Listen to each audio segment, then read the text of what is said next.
everybody, and welcome to episode 14 of May Google Be With You. Today we're going to have some fun creating some questions and answers using video. And we're going to show you two cool ways to do that. Now, the first one we're going to show you is EdPuzzle. This is a service we love that uses your own videos or existing YouTube videos. You can pull it into the service, and then you're able to create questions that the students have to answer along the way at certain parts of the video. This is really nice because instead of the students having to watch an entire 20-minute video and then recall it all to go back and answer questions, they actually are stopped along the way so that we can capture their thinking in micro-learning chunks and be able to move on. So I'm going to be showing you EdTech Puzzle, and then my friend Michael is here today, and he's going to show you how we can make our own using Google Slides. So Sounds good. I'm going to take you. This is going to be good. Yeah, we love this, Michael. I'm going to go ahead. I'm going to share my screen with you, and you are going to see EdPuzzle. Now, there's lots of resources out there to help you get started with EdPuzzle, from tutorials for teachers to create classes to find your videos to add your own. But I'm going to show you just a few of the basics. Now, if you're just a newbie and you're not ready to add your own content, just remember that a lot of them are shared. So you could come here, and if you're doing a little photosynthesis, you can actually use an EdPuzzle of somebody else's that already exists. You can watch the video, and you can see along the way those question points that got put into the video. This is where the kids will be stopped. They can even rewatch the video. They can answer their question. There is an option to skip, but they'll be able to come back to it again at the end of the video. So it's just such a neat way to be able to look at this content and be able to support one another as opposed to always having to make your own. Now, one of the things I like to do is I like to use the EdPuzzle extension. What this does is it attaches itself to my Chrome browser, and now when I'm inside of YouTube, any YouTube video I find, I can actually just click a button, one button, boom, edit with EdPuzzle. So let me show you what this will look like. I'm on our EmTech VCSD. If you haven't subscribed yet, feel free to subscribe. These are all of our videos. You can even see a shameless plug for May Google Be With You. So I'm going to go to yesterday's episode. We did a little tune-tastic. But what you're going to see is right here, Edit with EdPuzzle. When I click that button, it's going to open it up in the video editing tool. And right here, I can choose to cut the video. This is a nice way, I find, Michael, if we want to get rid of some of those things that mean nothing in the video, especially if there's like YouTubers that have like all the beginning stuff and the ramble or kind of those end slides that we don't really need. We can just get to that content, but also it's a great way to cut a video. Maybe you've got a 20-minute video. We know that's a long time for kids. We can cut down a section of that to be only, 2 to 5 minutes. And now we can create our questions there. Yeah, no, and that's happened to me too. I've had videos that were 20 minutes long, but I only wanted, like, for example, rollers, and that was only a 5-minute section of that video. Perfect. EdPuzzle worked for me. Exactly. And so right from here, I can be able to drag those things, move it around, add my cut, and take out those pieces I want. Now, once you have the video the size you want it to be, you can add a few things, like you could put in a voiceover. A voiceover is really nice because I can add an additional explanation for my students in addition to the video itself. But the great part is I can go ahead and at this point in the video, I'm just going to scooch to where I want it in the video. Wherever I want that in the video, I can go ahead and add what type of question that I want to be able to ask. I can put in a multiple choice question right here, put in the answers, and then I can be able to save that. Now, again, these videos are fantastic. And what I really love about this, Michael, is we can directly assign it to our Google Classroom immediately. I'm just going to say finish. I can put this in my Google Classroom immediately with one click of a button. There it is, because I signed in with Google.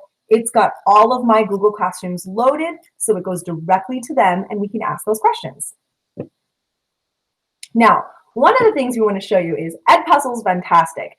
But Michael here is a genius, and you have come up with a way where we can use Google Slides to almost make a bit of an EdPuzzle cheat by simply being able to insert a video and duplicate it. Yeah, no, I love EdPuzzle, so I use it as often as I can. However, if you want to do it with Google Slides, there is a way. So I created a Google slide here when I embedded some video, and then it's the same kind of thing that I didn't want the whole video, so I were just cutting it and editing it and making sure that it was only the pieces that I wanted. So I'll show you a little bit how I did that. So on this one, it's just kind of a blank slide you see here, and I've got already questions here, but I'm just doing that for time's sake. But I'll insert a video. So I went here and I searched for my video. You can see I've already got it searched here, so I've already got the 5 tips for Google Drive. And that's the video I want. So I click that and I say select, and then it'll insert into my slide here. Now I can change it, I can move it around, I can do whatever I want. But as you see, when I click this and I've got the blue box here, you can see that there is format options on the side here. Now, if this doesn't show up, you just have to click this. And then if I right click, you can see that it comes back here, format options, and then that comes up here.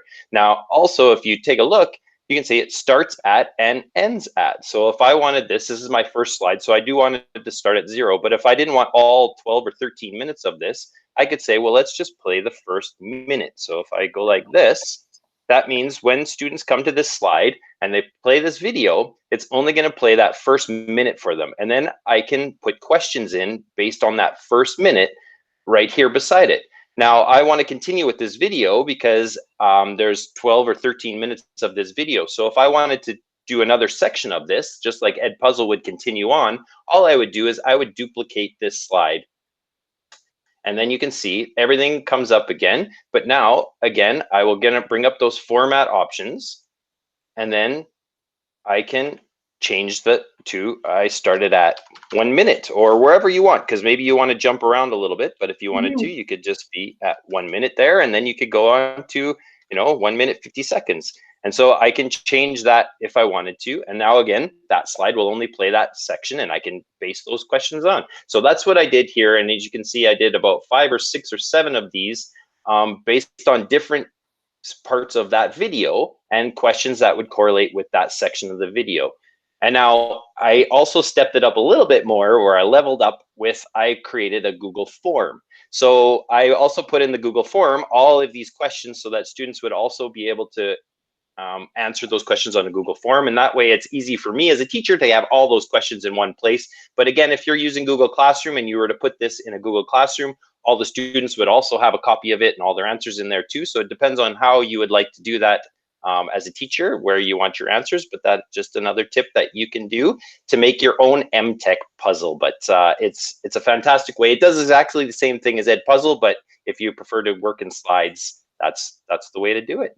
I do like that tip though, Michael, because if our students are used to working in slides, we don't always have to take them out to another service to use that service.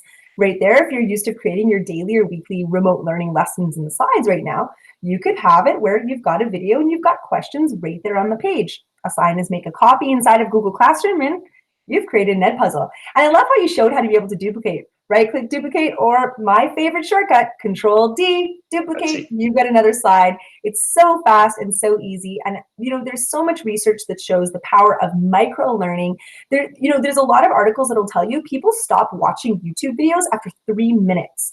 And so if you can break down that time, it gives a chance for your kids to stop, see something small, give those answers, and it's so easy. So we're going to include that template for the EmTech puzzle just below this video. Give it a try, make a copy for your students. This can be from anything from reading comprehension videos. You've got a storybook on there, science experiments, math concepts, social studies, historical facts, anything you want. Find that video. But because this is in Google Slides, Michael, I love that we can include our own Screencastify videos in here, and we don't ever have to put it on YouTube.